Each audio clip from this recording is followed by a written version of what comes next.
8장 1절은 적군이 침략하여 여호와의 집을 파괴할 것이라고 선언한 예언으로 시작합니다. 1절을 보시면 나팔을 내 입에 댈지어다. 나팔을 불어서 비상경보를 알려라, 이런 의미입니다. 적들이 독수리처럼 날아와 여호와의 집이 상징하는 이스라엘을 파괴할 것이라고 말씀합니다. 이유는 1절 후반절, 12절, 2절, 3절입니다. 1절 후반절을 보시면 이스라엘이 하나님과의 언약을 깨뜨리고 하나님이 가르쳐 주신 율법을 어겼기 때문입니다. 12절, 내가 그를 위하여 내 율법을 만 가지로 기록하였으나 그들은 이상한 것으로 여겼도다. 2절과 3절, 그들이 장차 내게 부르짖기를 나의 하나님이여 우리 이스라엘이 주를 아나이다 하리라. 이스라엘이 이미 선을 버렸으니 원수가 그를 따를 것이라. 이스라엘이 하나님께 지금 간절한 마음으로 호소하며 기도하고 있습니다. 뭐라고 말합니까? 나의 하나님이여 우리 이스라엘이 여호와를 안다라고 말하고 있습니다. 그런데 이스라엘이 이미 선을 버렸습니다. 선은 언약을 지키고 율법을 준수하는 것을 의미합니다. 이스라엘이 하나님을 아는 척 하면서도 선을 버렸다는 것입니다. 그들의 입으로는 여호와를 사랑하고 존경한다고 말하지만 실제 삶 속에서는 말씀과 전혀 상관없는 삶을 살고 있다는 것입니다.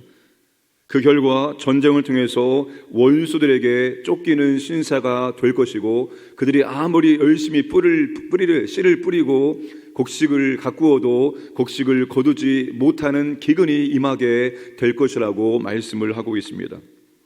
입술로 하나님을 부르고 하나님을 안다고 해서 말한다고 해서 하나님을 아는 것이 아니라 하나님이 주신 말씀, 하나님이 가르쳐 주신 말씀을 알고 그 말씀대로 사는 것이 진실로 하나님을 아는 것입니다. 따라서 하나님 말씀을 가볍게 여기고 하나님 말씀을 옆으로 제쳐두고 아무리 열심히 신앙생활해도 큰 의미가 없다는 것입니다. 하나님 이스라엘 왕에게 무엇을 간절하게 요구했습니까? 병마도 많이 두지 말라, 아내도 많이 두지 말라, 은금도 많이 두지 말라. 군사력도 아니요, 외교력도 아니요, 경제력도 아니요. 딱 하나님께서 한 가지를 이스라엘 왕들에게 요구하십니다. 뭡니까? 율법책을 두루마리에 옮겨 적어 평생 자기 옆에 두고 읽으라는 것입니다. 하나님 말씀을 가까이에 두고 하나님 말씀을 매일매일 읽으면 어떤 일이 일어날까요? 여호와 경외하기를 배우게 될 것이고 그리고 율법대로 순종할 수 있다는 것입니다. 이게 하나님께서 왕에게 원하시는 것이고 이게 하나님께서 모든 하나님 백성들에게 원하시는 것입니다. 하나님 말씀을 옆으로 밀어놓고 열심히 신앙생활한들 의미가 없습니다. 계시록 1장 3절에서 말씀을 읽고 듣고 지키는 사람이 복이 있다고 말씀을 했습니다. 여러분, 하나님과 함께 신앙생활한다는 것은 그분이 우리에게 주신 말씀과 함께 신앙생활입니다. 기도만 따라하는 것이 아니라 말씀과 함께 기도하시고 예배도 예배 따로 드리지 마시고 말씀과 함께 예배 드리시고 봉사도 봉사 따로 하지 마시고 말씀과 함께 봉사하시고 우리의 신앙생활, 교회생활이 전부 다 성경대로 말씀대로 해야 한다는 사실입니다. 그때만이 의미가 있습니다. 말씀과 별개로 아무리 열심히 해도 하나님은 그 신앙생활을 받으시지 않는다는 사실입니다. 두 번째, 이스라엘이 전쟁과 가뭄을 통해서 하나님의 심판을 받게 되는 이유가 무엇일까요? 자, 4절 말씀을 함께 읽겠습니다.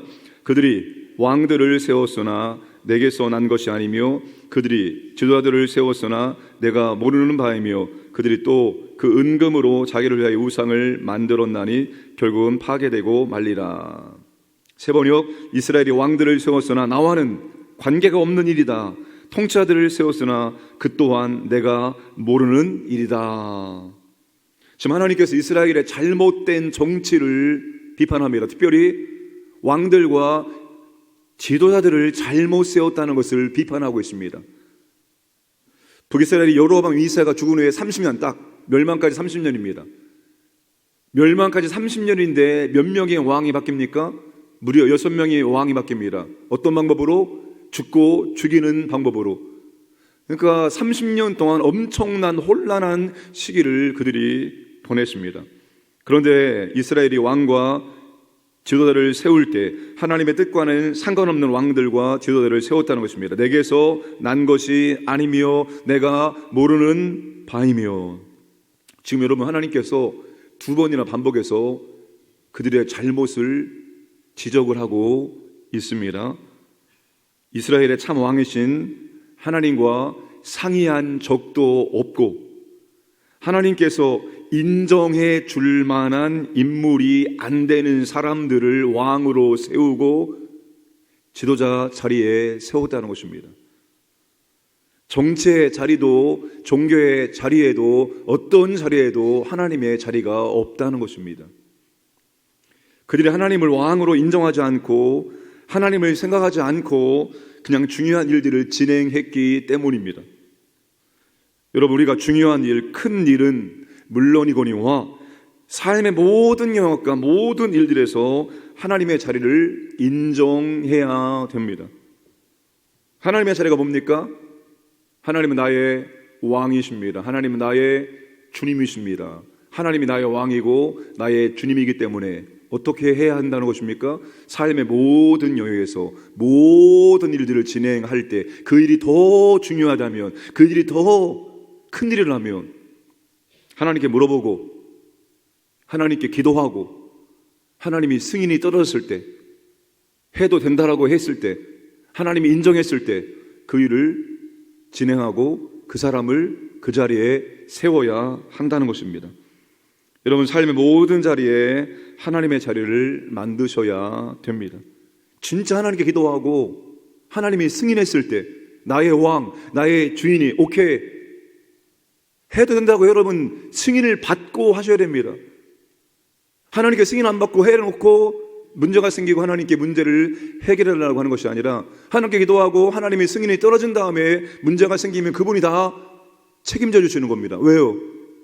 내가 주인의 허락 받고 주인이 하라고 한 거 했으니까 문제가 생기면 당연히 주인이 책임지는데 우리가 주님께 안 물어보고 우리가 해놓고 문제가 생기는 게 문제인 것입니다. 사랑하는 여러분, 제발 하나님께 물어보시고 기도하시고 하나님께서 승인이 떨어지는 것을 확인하시고, 여러분, 하나님께서 승인을 해주십니다. 말씀을 통해서 직접 듣게 하시고 환경을 통해서 사람을 통해서 여러 가지 걸 통해서 하나님께서는 반드시 승인을 해주십니다. 우리 안에 성령 하나님이 계시기 때문에 반드시 알게 하십니다.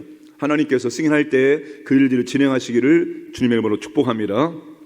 이스라엘의 문제는 이스라엘의 갖가지 문제들, 삶의 문제들, 정치의 문제, 경제의 문제, 외교의 문제, 모든 문제들은 신앙의 문제이지 절대로 정치, 경제, 외교의 문제가 아닙니다.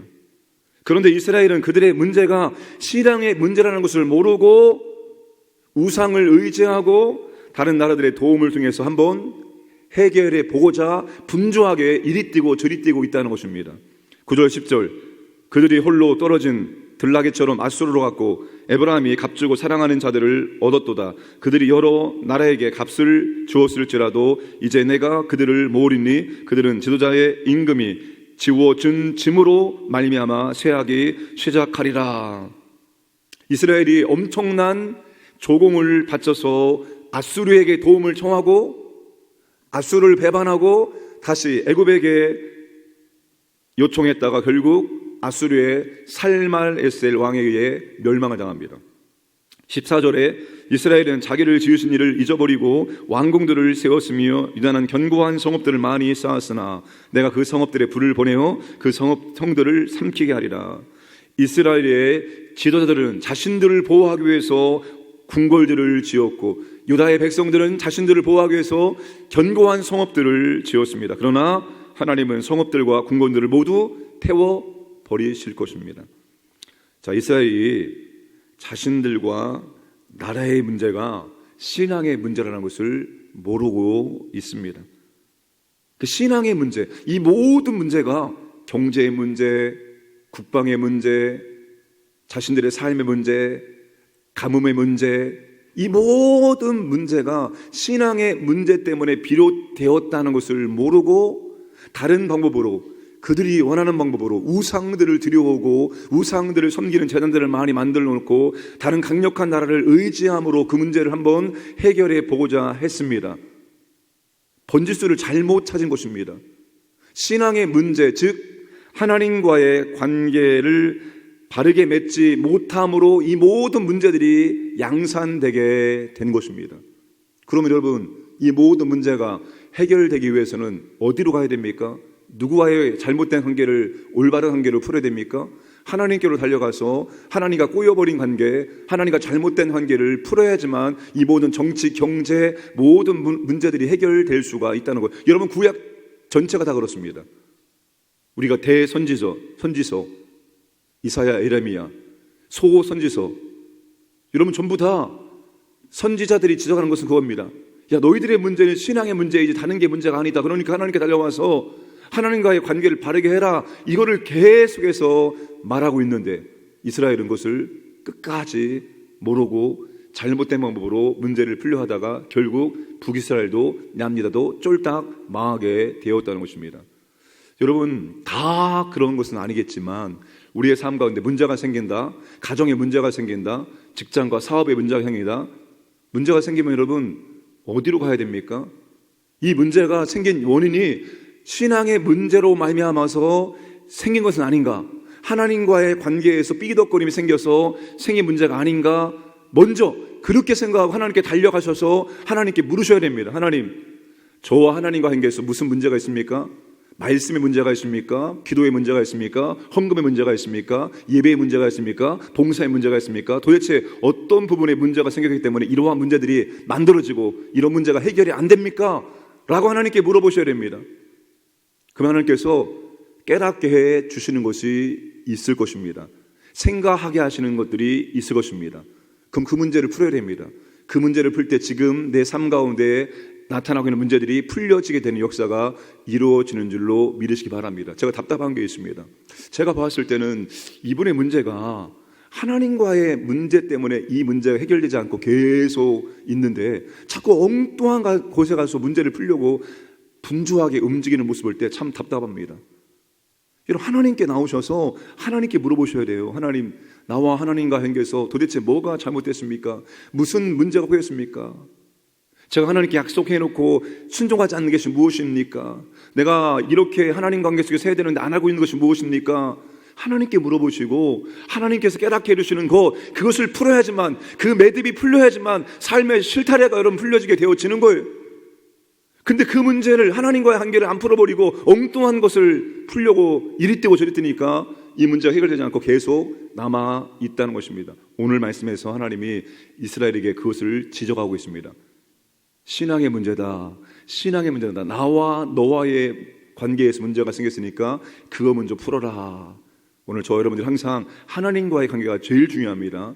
하나님 관계가 꼬이거나 잘못되거나 막힘이 없도록 만들어 가시기를 주님의 이름으로 축복합니다.